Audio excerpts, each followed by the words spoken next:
tools and great information for you. And again, questions, you can wave. Oh, I have Oh, some questions. Ada's got some. I'll look at the table. Okay. And do you need a mic? Oh, no, I don't. Oh, thanks.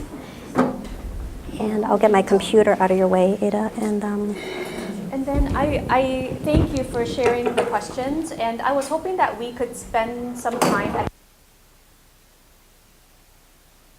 But let's make sure we save time for that. Yeah. And then if there are more questions, please continue writing, and then we'll compile everything. You can put it at the table.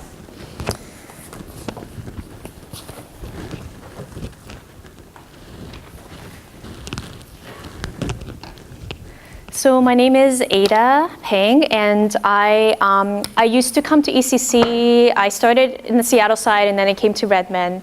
And then a few years ago, I switched to a church on Cap Hill, but I still do come, and it encourages me a lot to see like people of my own color worshiping and trying to live in community, because I go to a church that's not Chinese people mostly, so it's encouraging and to be here. So, oops, I forgot my prop. I am a licensed marriage and family therapist, so I see patients who come in with anxiety, depression, mood disorder, relationship issues, who've gone through divorce. I see kids who are struggling with school, peer difficulties, et cetera, et cetera. So I am going to be talking from a perspective of relating in a healthy way as a community. And so there is not going to be as much emphasis on the symptoms of depression, anxiety, and so forth. Again, we do have some questions at the end that may bring us back to more of the symptoms, and we will wrap up that way.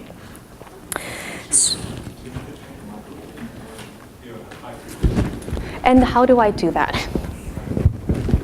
So is a high frequency, you said? Okay. So can you help me adjust? Can you turn off the wireless one, the other one? Oh, this one? Make sure there's no echo. It's not. Is it turned off? Yeah, make sure it's turned off, yeah. Okay. So is there any further adjustment that could be made with what I'm wearing right now? Oh, Try to, it's good. And just adjust the position, and yeah, that's why I need to get to the right place. Oh. Maybe it took, is it better now? Much better now? Okay, that's good. Yeah. Well, I have to speak. So Can everyone hear? Can you hear me? And sometimes the longer I speak, the softer I get. So tell me when that happens, okay?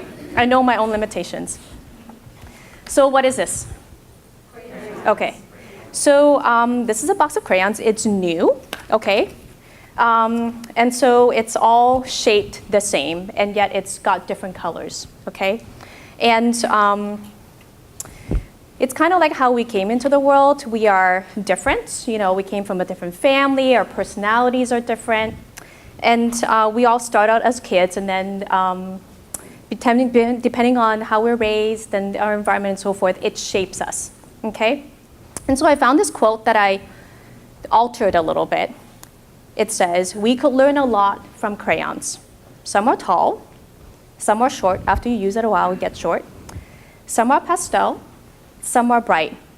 Some have interesting names, and they have all learned to live together in the same box."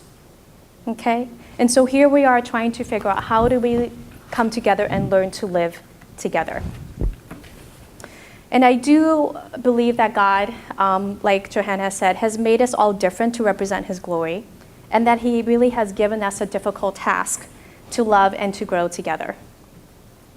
And then in learning to be together, there are a few things that it helps for us to remember. First of all, in Ephesians 4, in the context of unity and maturity in Christ, it talks about speaking the truth in love. Because as we live in community, because of our differences, we are going to kind of rub each other the wrong way. And how to go about speaking that truth is to do it in love. And so John Gottman, who is a researcher at UW, and he studies couples, families, and just in general, healthy ways of relating. And he talks about there being a ratio between the number of criticisms and the number of praises and recognition and validation and so forth. Meaning that we tend to remember criticisms a lot longer, and they are more impressionable compared to when someone praises us and acknowledges us. And as a Chinese community, which I'm a part of, praises, acknowledgements, sometimes they're kind of hard. Like, how do you even say, how do you even acknowledge and praise? Like, we just, someone, your kid perhaps, this is stereotypic. Your kid comes home A-, right? Whoa, what's happening? What happened to that A+, right? We focus on the things that is lacking or missing. And so, can people guess how many praises do you need to balance out, how many praises do you need to balance out one criticism? Can people guess? 5? 10? More than that? What's the number if it's more than that? Wow. Okay. And so it's not to say that there isn't other research out there, but if we can all hold up our hand. 5, and then we have 1 over here, okay? For every 1 criticism, you need about 5 acknowledgements, praises to balance that out, because this is what we remember. So if you praise somebody once and then you try to give them a criticism, this is still what they're going to remember, and so forth, okay? So just to kind of give perspective, this is in relationship, couples, families, in all relationships. And I'm going to do a mini exercise here with us. So just in the context of today, just think within yourself. Can you think of a scenario where something relatively good happened today? Can you think of that? Once you have that scenario thought of, can you just raise your hand? Something relatively good happened today. I know what that is. Okay.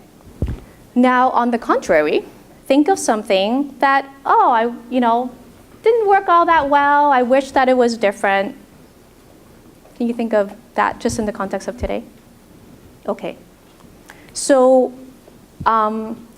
what I want you to do is to turn to one other person and share the thing that happened well and the thing that happened not well. But the difference here is you're either using the word "and" in between, okay?